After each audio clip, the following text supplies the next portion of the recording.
जरूर मिलेगी, जीवन का जीने की कला याद हो जाएगी। कल राम कथा के प्रसंग में आप लोग सुन रहे थे और राम कथा के प्रसंग में ये बताया गया कि राम जी की सुंदर लीला। राम जी के भाई भरत राम जी को मनाने के लिए अपने समाज के साथ, गुरु के साथ, माताओं के साथ, भाई के साथ और चले। और जब जा रहे हैं तो चलते चलते चलते चलते आगे बढ़े, चित्रकूट में आए और आकर के राम जी से मिले। चारों भाई आपस में मिले और अंत में निर्णय यही किया गया कि राम स्वामी हैं, भरत सेवक हैं। सेवक का काम स्वामी की आज्ञा का पालन करना होता है। इसलिए राम जी ने कहा कि ये राज मेरा अयोध्या का मुझे दे दो, लेकिन मैं एक राजा होने के साथ साथ मैं एक किसी बाप का बेटा भी हूं, पिता का पुत्र हूं। तो पिता के वचन को पूरा करना पुत्र का कर्तव्य है। और पिता का वचन यही है, माता का वचन दिया हुआ कि 14 वर्ष वनवास में मुझे रहना चाहिए। ये पिता का वचन पूरा होगा।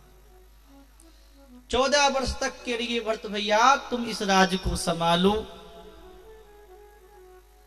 14 वर्ष पूरे होते मैं आ जाऊंगा, अपना राज ले लूंगा। कि ठीक है भैया, एक दिन भी अगर लेट कर दी तो जीता नहीं पाओगे, मुझे मरा ही पाओगे। भरत भैया कणाव को लेकर के आए। अयोध्या में आकर के अपने राम जी की चरणों की चरण पादुका को उन्होंने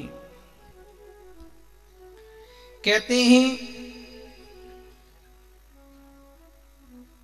सिंहासन पे रख करके उनको बड़े प्रेम से अभिषेक करा करके, तिलक लगा करके और मुकुट रख दिए। सीता राम जी का स्वरूप देख करके उन चरण पादुकाओं की सेवा करते हैं और नंदी गांव में जाकर के, गांव में जाकर रहते, महलों में नहीं। क्योंकि मेरे स्वामी राम जंगल में पड़े हैं, पेड़ों के नीचे सोते हैं, कंदमूल फल खाते हैं, सर्दी गर्मी सहते हैं। 4 बजे उठकर के सर्दी के समय स्नान करने जाते हैं। सेवक का धर्म है कि स्वामी से बढ़कर के आगे ना रहे। अगर स्वामी के वस्त्र कम कीमत के हैं तो सेवक को ऊंची कीमत के नहीं पहनने चाहिए, कम कीमत के पहनने चाहिए। ये भी एक सेवा है। मेरे राम जी अगर कंदमूल फल खाते हैं मेरे स्वामी, तो मुझे बढ़िया बढ़िया 56 प्रकार के भोग नहीं खाने।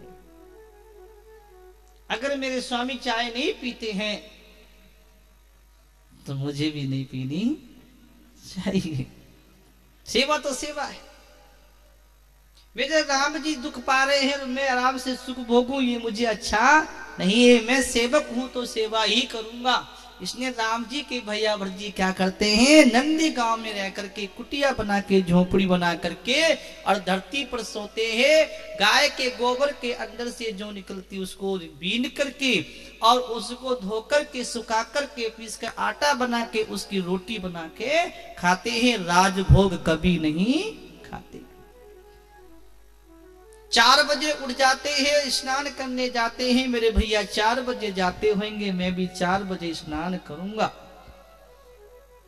पूजा करते हैं, पाठ करते हैं, खड़ाओं की सेवा पूजा करते हैं और उसकी आज्ञा लेकर के पूरी अयोध्या के राज्य को संभालते हैं। लेकिन राम जी के भैया भरत एक एक दिन गिन गिन के काटते हैं। कब आवेंगे राम, कब पाऊंगा इन आंखों से उनका दर्शन। उनके तो इधर ये आने की बड़ी प्रतीक्षा और भाव है।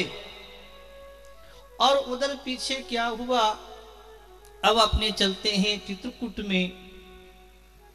चित्रकूट के अंदर बड़ी सुंदर लीला होती है कि जब पूर्ववासी सभी चले गए और चले जाने के बाद भगवान श्री राम ने एक बड़ी सुंदर लीला करी। कि एक दिन की बात है, राम जी चित्रकूट में वास कर रहे हैं। लक्ष्मण भैया कहीं कुछ दूर गए हुए कहीं थे, वन के अंदर ही सीता राम जी वहीं बैठे थे कुटिया में। तो एक दिन की बात, एक बार क्या हुआ, तुलसीदास जी गा रहे हैं, रामायण का अरण्यकांड से कथा शुरू हो रही है। कैसे? एक बारी चुनी कुसुम सुहाए,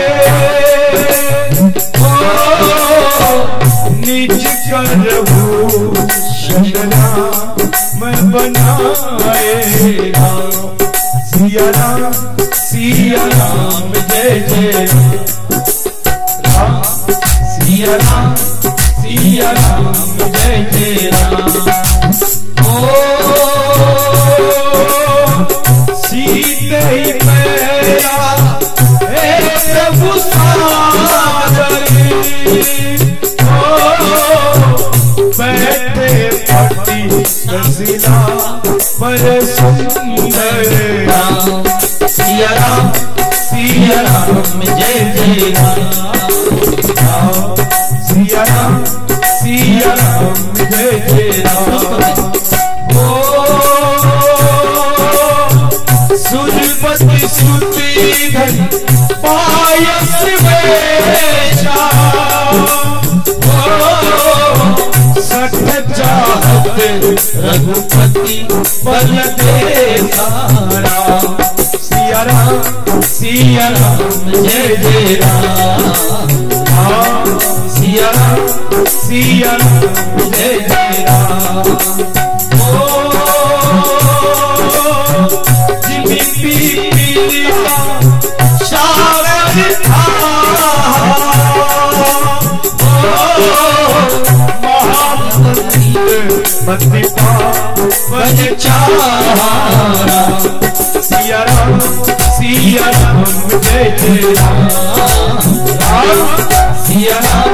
सिया राम जय जय राम। राम सिया राम सिया राम सिया राम, राम सिया राम सिया राम सिया राम, राम सिया राम सिया राम सिया राम, राम सिया राम सिया राम सिया राम। सिया राम जय जय राम, सिया राम जय जय राम। बोलो हनुमान जी महाराज की। कहते हैं कि एक दिन की बात, भगवान श्री राम ने अपने हाथों से फूल तोड़े। माताओं अभी थे कथा को नहीं सुनो तो हिलो बहुत, बोलो मत, हिलो मत, ध्यान इधर रखो कथा पे। राम जी ने अपने हाथ से फूल तोड़े। क्या तोड़े? फूल। और उन फूलों के बढ़िया बढ़िया सुंदर गहने बनाए। और स्फटिक शिला पर बैठे सीता राम थे, और राम जी अपने हाथों से फूलों के गहने सीता जी को पहना रहे थे। उसी समय की बात है कि इंद्र का पुत्र जिसका नाम जयंत था, उसके मन में विचार आया कि राम जी का बल देखूं कितनी ताकत है राम जी की। वही वाली बात है जैसे कोई चींटी कोई कीड़ी सागर की थाह लेने चले, वही दशा उसकी। और उसने क्या किया, जयंत कौवे का रूप बना करके आया। कागला, कागला समझो यू बटे है सरदार सर में। कागला बन के आया और सीता जी के पास आया, और उसने अपनी चोंच सीता जी के पैर में लगा दी। कोमल शरीर माता सीता जी के चरणों से खून बहने लगा। सीता जी के चरणों में खून देकर के राम जी को रीस आ गई। अरे इंद्र के पुत्र जयंत, तेरी ऐसी कितनी हिम्मत हुई, देखो तूने आकर के सीता जी के पैर में चोंच मारी। गुस्सा आया, राम जी ने सरकन्ने को तोड़ दिया। सरकना धनुष पे लेकर के जोर से उसके ऊपर छोड़ा। अब तो जयंत भाग रहा है, बाण पीछे पीछे आ रहा है। बचाओ बचाओ बचाओ। तीनों लोकों में भागता है वो जयंत, लेकिन उसकी रक्षा करने वाला कोई आगे नहीं आया। यहां तक कि वो जयंत अपने पिता इंद्र के पास में गया, पिताजी बचाओ। पिताजी बोले मैं नहीं बचा सकता। तुमने राम जी का अपराध किया है और राम का अपराध करने वाले की रक्षा कौन कर सकता है? अब तो तीनों लोकों में भाग रहा है, कोई रक्षा करने वाला नहीं मिला। तब संतों ने तो दया आई जाए, संतों को दया आई जाए, क्योंकि संतों का हृदय एकदम कोमल मक्खन की तरह होता है। महाराज जी ठीक है, चलो बढ़िया, क्षमा कर देंगे। संत कितना भी अपराध करो, संत फिर भी क्षमा ही करते हैं, क्षमाशील होते हैं। जयंत को दुखी देखा नारद जी ने, तुलसीदास जी लिख रहे हैं, तो नारद जी ने क्या कहा? नारद देखा विकल जयंता, लागी दया कोमल चित संतारा। सिया राम जय जय राम, सिया राम जय जय राम। पटवा तुलित राम पहिताई, कैसी पुकारी प्रणत हित पाई। राम सिया राम जय जय राम, राम सिया राम जय जय राम। राम सिया राम सिया राम सिया राम, राम सिया राम सिया राम सिया राम, राम सिया राम सिया राम सिया राम, सिया राम जय जय राम, सिया राम जय जय राम। बोलो हनुमान जी महाराज की। नारद जी ने देखा जयंत बिकर है, कहा अरे ओ जयंत, तेरी रक्षा करने वाला अब त्रिलोकी में कोई नहीं, जिसका तूने राम का अपराध किया है और राम जी के चरणों में जाके गिर जा, वही तेरी रक्षा करेंगे और कोई बचाने वाला नहीं है। दौड़ा दौड़ा जयंत आयो और आकर के राम जी के चरणों में गिर गयो। राम जी देखे अब तो ये मेरे चरणों में आ गया, मेरी शरण में आ गया, और शरणागत की रक्षा करना मेरा स्वभाव है। ये कितना भी अपराधी है, कैसा भी है, मेरे चरणों में आया है तो इसकी रक्षा करनी चाहिए। फिर भी अगर ये कैसे इसे मारूंगा तो नहीं, इसे मारूंगा तो नहीं, लेकिन मैं इसे दंडित जरूर करूंगा। तो राम जी ने क्या किया, उसकी एक आंख फोड़ दी, एक आंख को काना करती हो। तुम कागले को देखो, यूं यूं यूं यूं खूब करा है, एक सी दिखे एक से दिखी को नहीं, एक आंख का कर दिया और उसको वहां से भगा दिया। ऐसे राम जी ने लीला करी। इसके बाद में कहते हैं भगवान श्री राम की ऐसी सुंदर लीला। आगे क्या हुआ, राम जी ने विचार सोचा कि अयोध्या के वासी एक बार यहाँ पे आ चुके हैं, और जिसको भी मेरी याद आएगी और मन में हुल उठेगी, जो राम जी से मिल जाऊं तो मेरे पास आके बैठ जाएंगे। लोगों का आना जाना लगा रहेगा और भीड़ लग जाएगी, यहाँ पर मेला बन जाएगा।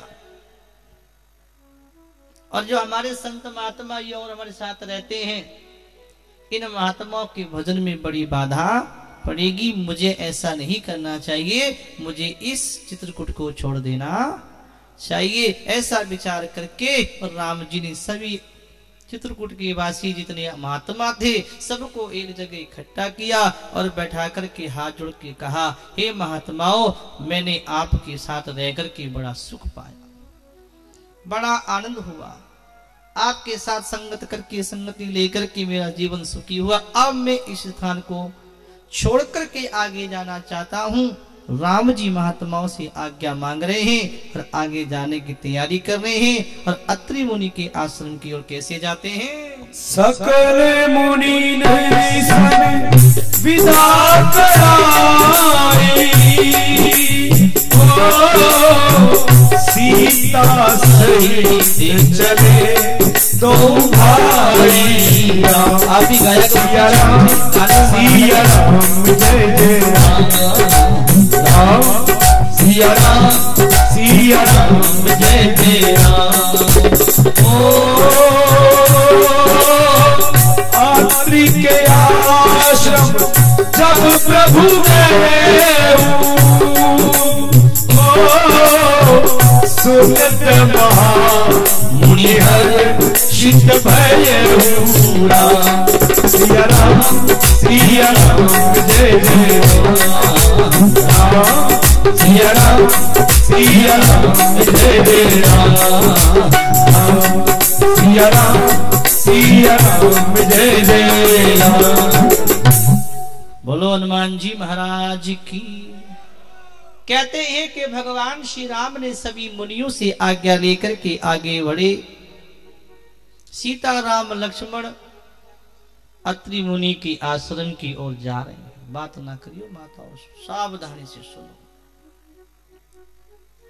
अत्रि मुनि को जब पता लगा मेरी कुटिया की ओर, मेरे आश्रम की ओर भगवान श्री राम आ रहे हैं, अयोध्या के राजा दशरथ के बेटा राम आ रहे हैं, और अयोध्या के राजा दशरथ के बेटा भी मानव नहीं वो तो भगवान नारायण है।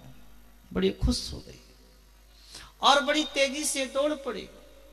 फोटो ना खींचो कोई भी, मुझे दिखाई दे रहा कोई फोटो खींच रहा है। ये सोचो बाबू जी कैमरा लगा है, कहीं एक आदमी आया मेरे पास, मार जी थे फोटो खिंचा लो। क्यों भाई, कितने पंडित में खिंचाओ ना, कहाँ है कैमरा लगा है ना? कि वो मेरे नहीं लगा भाई, देखो फोटो आवे के कौन नहीं आवे। तो अनोखा जी के और तेजा जी के और महावीर जी के ऊपर लगा हुआ, मेरे ऊपर नहीं है, साइट में है कि नहीं? बोले सब सिखाए हुए हैं, इसलिए फोटो नहीं खींचना। बोलो हनुमान जी महाराज की। कहते हैं कि महाराज क्या हुआ, ऋषि को बड़ा आनंद आया और आगे बढ़कर के राम जी का स्वागत किया, राम जी के चरणों में गिरने लगे। राम जी ने अत्रि मुनि को उठा करके अपने हृदय से लगा लिया और मुनि ने बड़े प्रेम से स्वागत किया।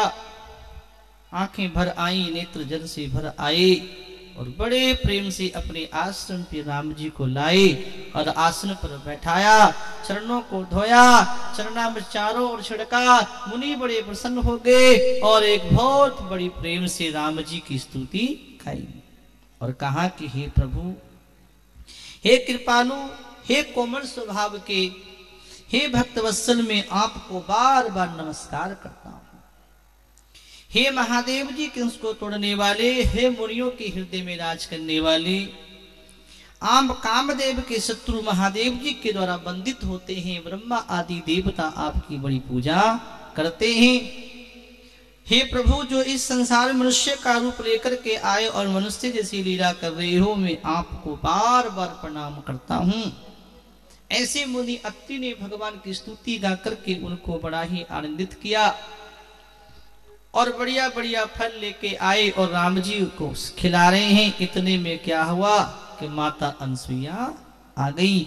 माता अनसुईया को देखकर के सीता माता खड़ी हो गई और सीता माता जी माता अनसुईया जी के चरणों में प्रणाम करते हैं। तुलसीदास जी लिखते हैं, अनसुईया के पद गई सीता, मिली बहुरी सुखी निबिनीता। सिया राम जय जय राम। सिया राम जय जय राम। ऋषि पत्नी मन सुख अधिकारी, आशीष दे निकट बैठाई। सिया राम जय जय राम। सिया राम जय जय राम। सीता माता ने माता अनसुईया के चरणों में प्रणाम किया और माता अनसुईया ऐसी पतिव्रता नारी है जिन्होंने ब्रह्मा विष्णु महेश 3 देवताओं को भी 6-6 महीने का छोटा बालक बना दिया था। वो तो आप सब जानते हो।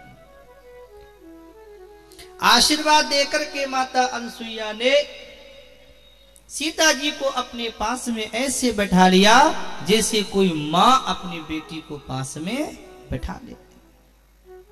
बड़े लाड किया, बड़ो प्यार किया, कोड कियो।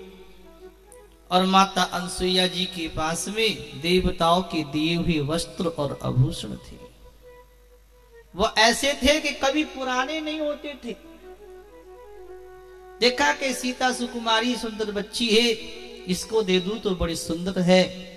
माता सीता जी को देवताओं के दिव्य वो आभूषण और वस्त्रों को देकर के बढ़िया पहना दिया और अपने पास बैठा करके माता अनसुईया जी सीता जी को पतिव्रता का धर्म बताती है। माताओं ध्यान से सुनो, इधर ध्यान दो। पतिव्रता का धर्म बताती है माता अनसुईया और क्या बताती है कि बेटा सीता सुनिए, माता पिता भाई ये सब हित करने वाले हैं, लेकिन कुछ सीमा तक सुख देने वाले हैं, लेकिन पति तो मोक्ष को देने वाला होता है। पति मोक्ष को देने वाला होता है। इसलिए पति की सेवा करना ही पत्नी का सबसे बड़ा धर्म होता है। वे स्त्री अधम है जो अपने पति की सेवा नहीं करती। अंतिम सांस तक पति की सेवा में रहना चाहिए। मन कर्म वचन से पति की सेवा करो। इस संसार में सब बहुत से लोग मिलते हैं और बहुत से संबंधी होते हैं, लेकिन इन 4 की परीक्षा संकट के समय होती है। कौन कितना मित्र है, कौन कितना अपना है, कौन कितना जीवन में साथ देने वाला है, इन 4 की परीक्षा संकट में होती है। इसे संत गाते हैं, तुलसीदास जी बताते हैं, माता अनसुईया कह रही है सीता जी से, धीरज धरे मित्र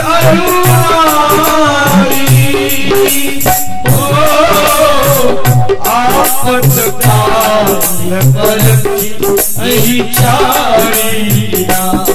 सिया राम सिया राम गाए जाओ। रामायण की कथा बड़ी गहरी कथा है। सिया राम जय जय राम। वन दिलो बस जय धनी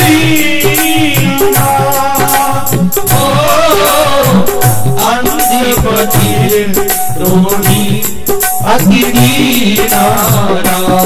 सिया राम जय जय राम। सिया राम जय जय राम। राम सिया राम सिया राम सिया राम। राम सिया राम सिया राम सिया राम।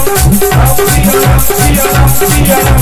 राम सिया राम सिया राम सिया राम। राम सिया राम सिया राम जय जय राम। सिया राम सिया राम जय जय राम। बोलो हनुमान जी महाराज की। कहते हैं कि धीरज धर्म मित्र और नारी ये चारों की परीक्षा दुख संकट में होती है। आप कितने धीरजवान हो ये पता कब लगेगा कि जब कोई संकट आए और संकट में भी आप अपना धीरज ना खो, फिर भी अपनी स्थिति पे बने रहो। नारी कितनी पतिव्रता है इसका पता कब लगता है कि जब पति संकट में हो और वे अपने पति का हर प्रकार से साथ दे, उसी स्त्री को कहा जाएगा कि वो पतिव्रता है।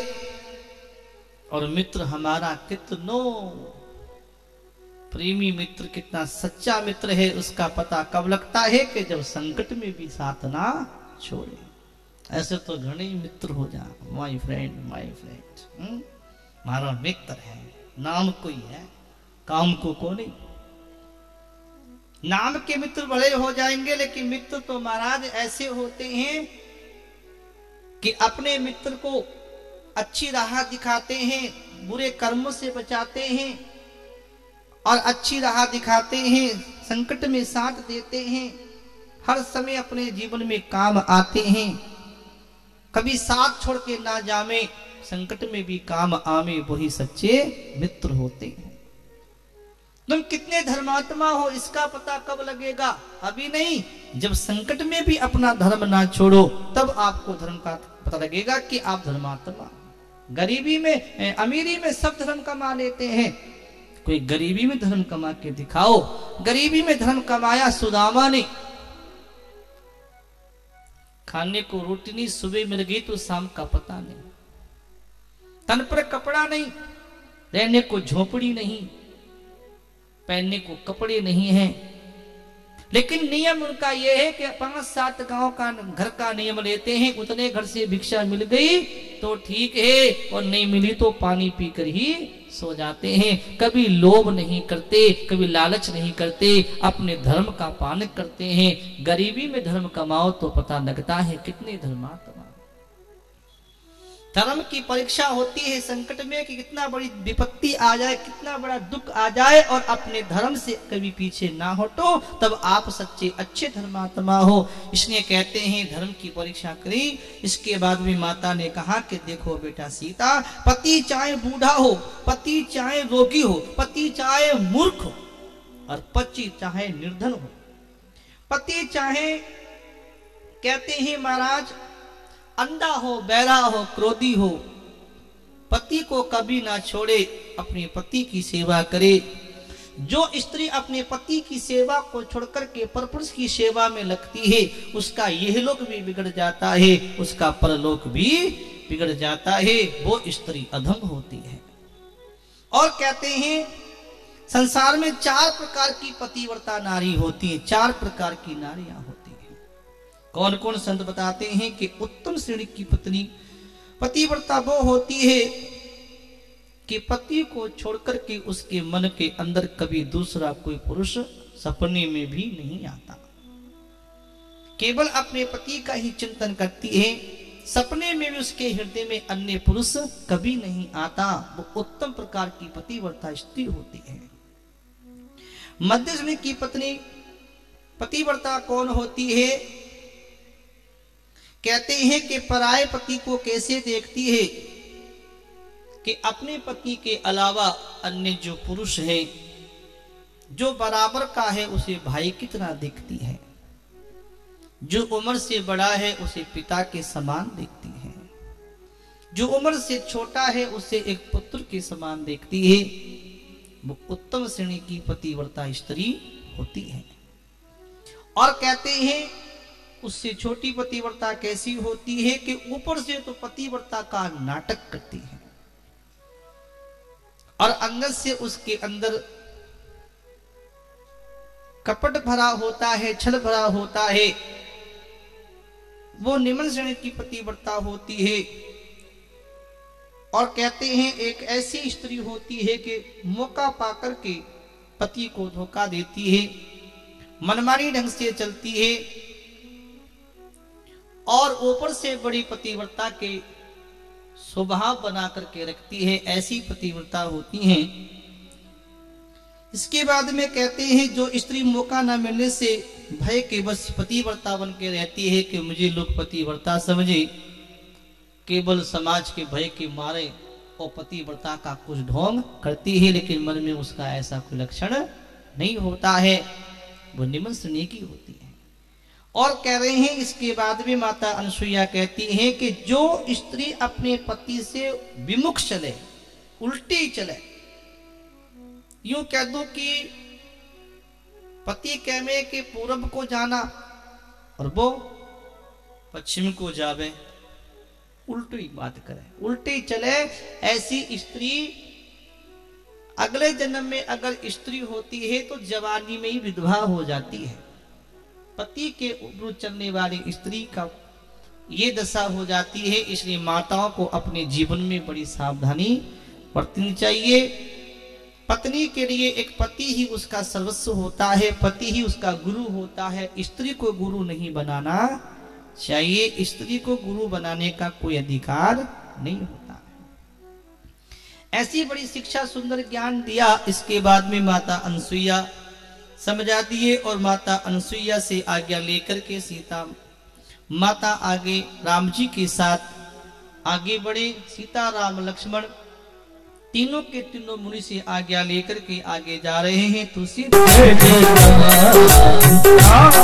सिया राम सिया राम जय जय राम राम सिया राम सिया राम सिया राम राम सिया राम सिया राम सिया राम राम सिया राम सिया राम सिया राम राम सिया राम सिया राम सिया राम सिया राम जय जय राम सिया राम सिया राम जय जय। बोलो हनुमान जी महाराज की। इसके बाद सीता राम लक्ष्मण आगे बढ़े मुनि की आज्ञा लेकर के, और जैसे आगे बढ़ते हैं तो आकाश में बादल आकर के राम जी की छाया कर लेते हैं, कहीं राम जी के ऊपर धूप ना पड़े। तावड़ो ना लगे, तावड़ो तावड़ो छाया कर लेते हैं। बड़े प्रेम से आगे बढ़ते हैं। इसी समय आगे चलते चलते एक लंबी भुजा वालों एक राक्षस आ गए। क्या नाम था उसका? है कहते हैं उसका नाम विराट नाम को राक्षस लंबी भुजा से सीता जी की ओर दौड़ने लगा पकड़ने। राम जी ने देखा और उसके साथ युद्ध करके उसे मार दिया। बोलो हाँ नारायण। सारे देवता बड़े खुश हो गए, जोर से ताली बजाते श्री रामचंद्र की जय। अब राक्षसों को मारना शुरू हो गया है। राक्षस को मारा। वो भी कहते हैं राम जी को देख करके आनंदित हो गया, दिव्य रूप पाकर के दिव्य लोक को चला गया। इसके बाद में राम जी सर्वभंग ऋषि के आश्रम में आए। सर्वभंग ऋषि ने देखा प्रभु राम आए हैं, उनका दर्शन करके आनंदित हो गए। और सर्वभंग ऋषि ने कहा कि प्रभु मैं तो आपके ही दर्शन की आशा कर रहा था, नहीं तो कभी का शरीर छोड़ के चला जाता। अब मेरा जीवन का समय पूरा हो गया और मेरा आपका दर्शन करके मेरा जन्म सफल हो गया। अब धराधाम पे रहकर मैं क्या करूंगा? सर्वभंग ऋषि ने आसन लगा लियो। समझ में आ रही है कि नहीं बात? कौन से ऋषि ने? है जी, सर्वभंग ऋषि ने आसन लगा लियो, आंखें बंद करनी, ध्यान किया अपने स्वरूप का और देखते देखते उस सिर को छोड़ दिया और दिव्य धाम को चले गए। उनका भी कल्याण हो गया। इसके बाद वहां पर बहुत सारे महात्मा संत आए और भगवान श्री राम को देखा और उनको साथ लेकर के आगे बढ़े और कहा कि महाराज क्या दिखाया? महात्माओं ने कि एक हड्डियों का बहुत बड़ा ढेर सा पड़ा। भगवान श्री राम ने कहा कि हे महात्माओं ये किन की हड्डियां हैं? संतों ने कहा कि ये सब महात्माओं की हड्डियां हैं। इन राक्षसों ने हमारे साथी संतों को खा खा करके और यहां हड्डियों के ढेर लगा दिए। अपने भक्तों की बात सुनी कि मेरे संतों को इन राक्षसों ने खाया, मारा है। तो राम जी की आंखें भर आई और हाथ हड्डियों की ओर करके भगवान ने प्रतिज्ञा करी कि मैं पृथ्वी को राक्षसों से रहित कर दूंगा, मैं एक को भी नहीं छोड़ूंगा, सभी राक्षसों को मार डालूंगा। भगवान की इस प्रतिज्ञा को सुनकर के महात्माओं के हृदय में बड़ा आनंद हुआ कि प्रभु ने अब अवतार ले लिया है, अब हमें कोई संकट दुख की बात नहीं है। इसके बाद मुनियों से आज्ञा लेकर के भगवान श्री राम अगस्त मुनि के एक शिष्य हैं जिनका नाम सुतीक्ष्ण जी है, उनके आश्रम की ओर जा रहे हैं। तुलसीदास जी गा रहे हैं जय जय राम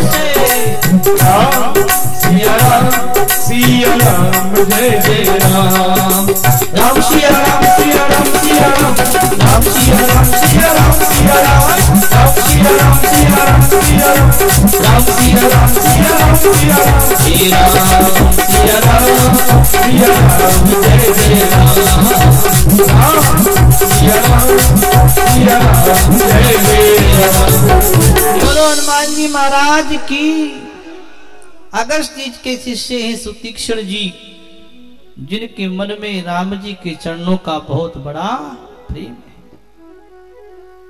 रात और दिन राम राम रटते हैं, जपते हैं, प्रभु की भक्ति करते हैं और उनके मन में एक भाव और आस लगी है कि राम आएंगे। कौन आएंगे? राम आएंगे। और आश्रम पर बैठे राम का ध्यान करते हैं, प्रभु के आने की बड़ी आस करते हैं। एक दिन की बात, अब राम लक्ष्मण सीता सुतीक्षण जी के आश्रम की ओर जब चल पड़े और सुतीक्षण जी को जब पता लगा कि मेरे आश्रम की ओर सीता राम लक्ष्मण आ रहे हैं तो बड़े खुश हो गए, तन मन की शुद्ध ही भूल गए। प्रभु आ रहे हैं, प्रभु आ रहे हैं, तेजी से दौड़ पड़े आगे से जाकर के प्रभु का स्वागत करो। लेकिन चलते चलते कभी तो इतने भाव में हो जाते कि नाचने लगते, कभी इधर को भाग जाते, कभी इधर को भाग जाते, कभी 10 कदम आगे बढ़ जाते तो कभी पीछे हट जाते। प्रेम में ऐसे पागल हो रहे हैं कि उन्हें तन मन की शुद्ध दिशा विदिशा कुछ भी दिखाई नहीं देता। एक बार तो महाराज सुतीक्षण जी ने रास्ते में बैठ के आसन लगा लियो और प्रभु का ध्यान करने लगे। हृदय में राम जी प्रकट हो गए। अब तो उनकी समाधि सी लग गई। भगवान श्री राम ने देखा सुतीक्षण जी तो रास्ते में बैठ गए, मेरा ध्यान कर रहे हैं, तो भगवान ने क्या लीला करी, पेड़ की आड़ में छिप करके देखते राम जी ने अपना रूप उनके हृदय से निकाल दिया। और जब राम जी का रूप अंतर ध्यान हुआ तो सुतीक्षण जी घबरा गए, हाय राम कहाँ गए, राम कहाँ गए। पर आंख खोल के देखा तो सामने राम जी प्रकट हो गए। वर्ष्या रामचंद्र की जय। प्रभु को सामने देखा तो सुतीक्षण जी महाराज की आंखों में आंसू बहने लगे, चरणों में गिर गई। आज मेरा जीवन सफल हो गया, प्रभु का दर्शन हो गया। बहुत प्रेम से प्रणाम किया, हाथ जोड़कर के राम जी के चरणों में प्रणाम करती स्तुति गाई। भगवान श्री राम ने कहा, हे सुतीक्षण जी, तुम्हारी इस भावना भक्ति से मैं बहुत प्रसन्न हूँ, तुम्हारे दर्शन के लिए मैं चला आया। आज मैं प्रसन्न हूँ, कुछ मांग लो। कि प्रभु मैं तो मांगना जानते ही नहीं, आपको जो अच्छा लगे वो दे दो। तब भगवान श्री राम ने देखा और भगवान ने कहा, ठीक है, मेरी भक्ति तुम्हारे हृदय में सदा बनी रहेगी। कहा, प्रभु जो आपको अच्छा लगा वो तो आपने दे दिया, अब मुझे जो अच्छा लगेगा वो मैं मांगूंगा। अब लो देखो कितनी चालाकी है। जब राम जी से कह दिया दे दो तो उन्होंने दे दिया। अब और मांग रहे, क्या मांग रहे बोलो। कि मैं आपसे ये चाहता हूं कि छोटे भाई लक्ष्मण जी सहित सीता जी सहित आप धनुष बाण धारण करके मेरे हृदय में तीनों विराजमान रहे।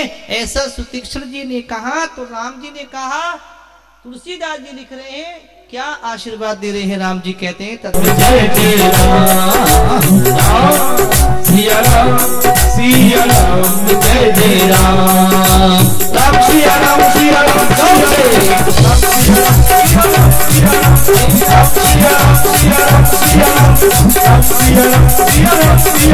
राम सिया राम सिया राम सिया राम, जय जय राम राम सिया राम सिया राम, जय जय राम जी महाराज की।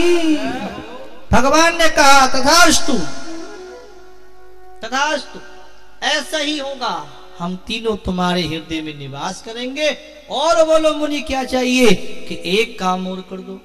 अब तो मौका मिला, छोड़े क्यों, मारा और ले लो कुछ। क्या कि मेरे गुरुजी के आश्रम पे चलो। कौन है आपके गुरुजी? कि मेरे गुरुजी अगस्त मुनि।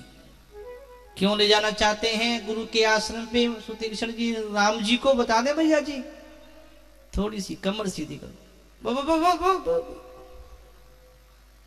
इसलिए ले जा रहे हैं कि सुतीक्षण जी गुरु के आश्रम में पढ़ते थे। गुरु जी ने कहा कि बढ़िया याद करो, विद्या को पढ़ लो, पढ़ करके होशियार हो गए। सुतीक्षण जी बोले, गुरु जी कुछ दक्षिणा ले लो। कि मुझे कुछ नहीं चाहिए, कुछ तो ले लो। कि नहीं, कुछ तो ले लो। एक काम करो, क्या कि राम से मिलाना। कि ठीक है, मिला दूंगा। आज वो समय आ गया और मुनि के आश्रम में लेकर के राम जी को सुतीक्षण जी आए। अगस्त मुनि ने बढ़कर के स्वागत किया, आसन पर बैठाया, भोजन खिलाया बड़े प्रेम से। राम जी ने कहा कि बड़ी कृपा है आपकी, आपका दर्शन हुआ, अब मुझे यहीं कहीं रहना है। हे अगस्त मुनि, मुझे बता दो मैं कहाँ जाकर के। तब भगवान श्री राम को अगस्त मुनि ने कहा कि तुम यहीं पास में पंचवटी नाम का एक स्थान है, गोदावरी नाम की नदी के किनारे पर कुटिया बना करके रहो। तीनों राम लक्ष्मण सीता गोदावरी की ओर चल पड़े। पंचवटी नाम के स्थान पर आए। वहां पर गीधराज जटायु से मिलन हुआ। गीधराज जटायु भगवान के पिता दशरथ जी के मित्र हैं और उन्होंने आकर के गीधराज जटायु को प्रणाम किया। बड़े प्रेम से मिलकर के कुटिया बनाई पंचवटी में और कुटिया बना करके रहते हैं। एक दिन की बात क्या हुई कि लक्ष्मण जी ने देखा कि राम जी अकेले बैठे बड़े प्रसन्न मन से बैठे हैं, तो लक्ष्मण जी पास में आए और हाथ जोड़ के क्या बोले कि भैया, कि बोलो भैया, मैं आपसे जानना चाहता हूं कि ज्ञान क्या है, वैराग्य क्या है, माया का रूप बताइए, ईश्वर क्या है, जीव क्या है, इनका भेद बताइए।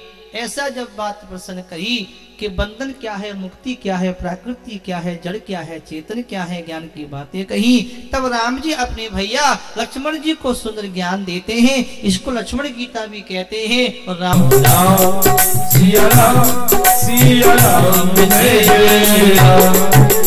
राम जी कहते हैं कि लक्ष्मण भैया मैं तुमको थोड़े में बहुत सी बात बता देता हूँ। बोलो हाँ नारायण, जोर से बोलो।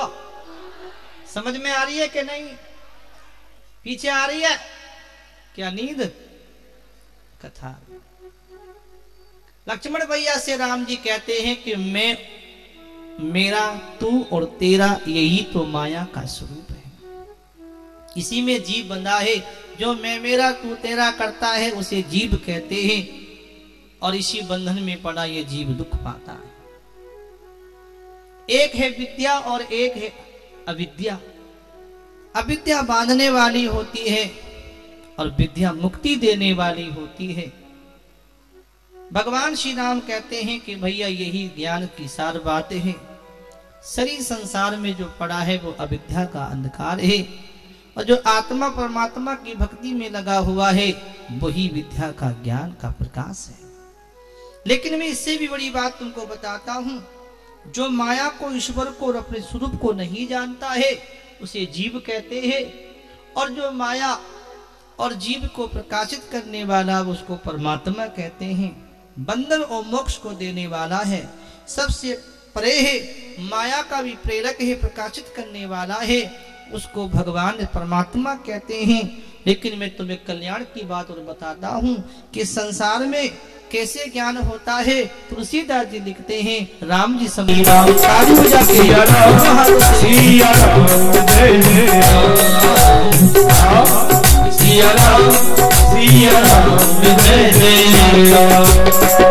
कहते हैं राम जी के धर्म से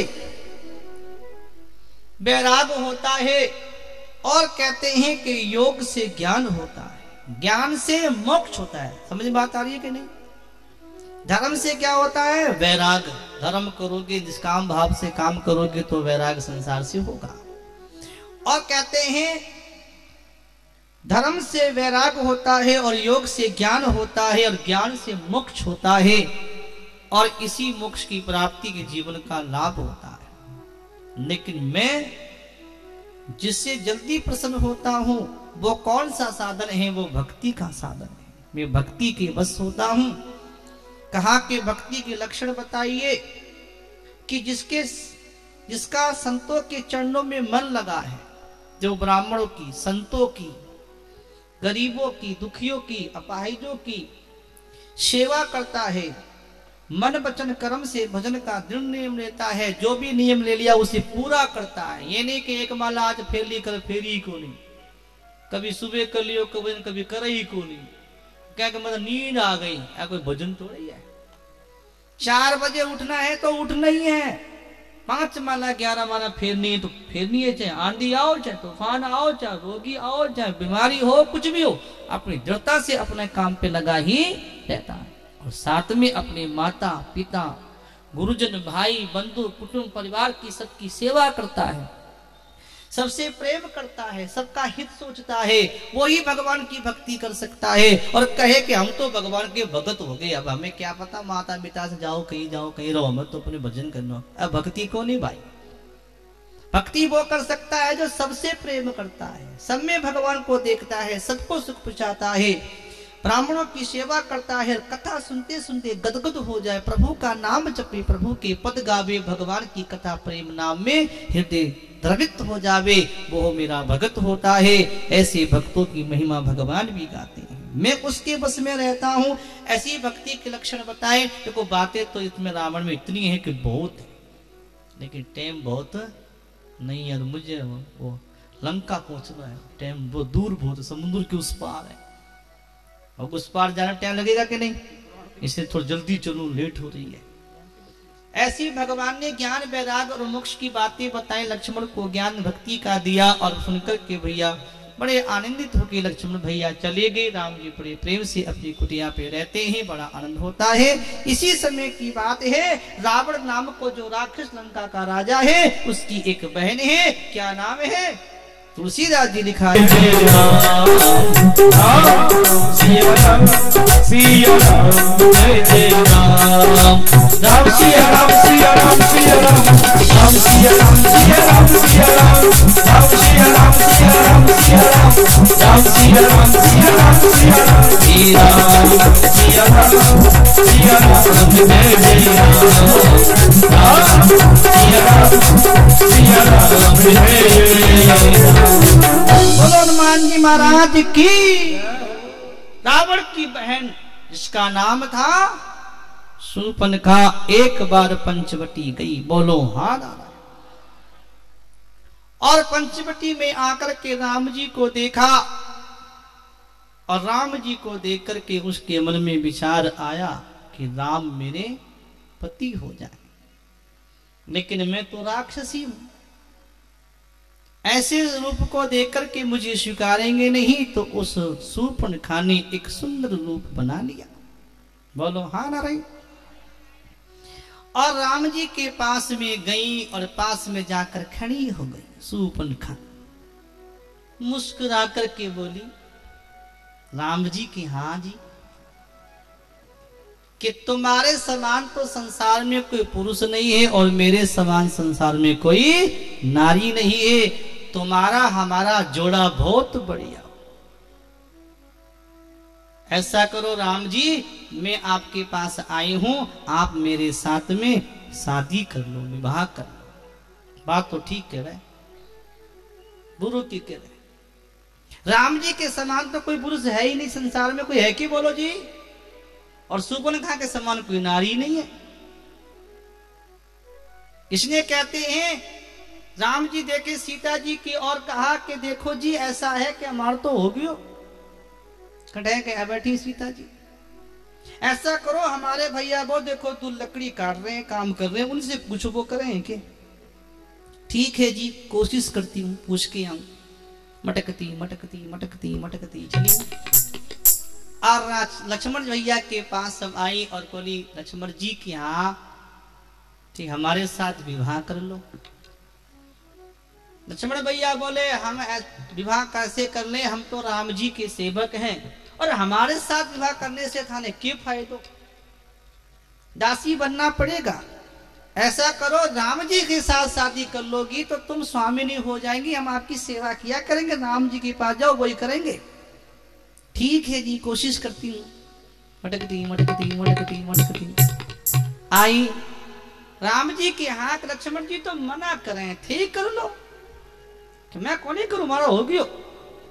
उनके पास जाओ दोबारा, अब चलती चलती मटकती मटकती मटकती। लक्ष्मण जी पे तो मना करें, ठीक कर लो कि मैं कौन ही करूं, वे करेंगे जा। कभी इधर कभी उधर, अब ज्यादा लंबा टाइम क्यों लूं। तो उसको आ गई रीस, दोनों को माने कौन, विवाह करे कौन हमारे साथ। अरे जब तक सीता रहेगी तब तक राम जी हमारे साथ शादी नहीं करेंगे। अब दोपहर को टाइम लगभग हो गया होगा और भूख लग रही है और ये सीता जी हैं, चलो इसी को खा लेती हूँ, बोलो रास्ता साफ हो जाएगा। और उसी समय क्या किया, शूर्पणखा ने राक्षसी का रूप लेकर के जोर से सीता जी के ऊपर झपटी। सीता जी घबरा गई, राम जी बचाओ। राम जी ने इशारा किया लक्ष्मण। लक्ष्मण भागे भागे दौड़े दौड़े आए, तलवार निकाली और शूर्पणखा की नाक काट दी। तुलसीदास जी लिख रहे हैं नाक काने बिनु भई विकरारा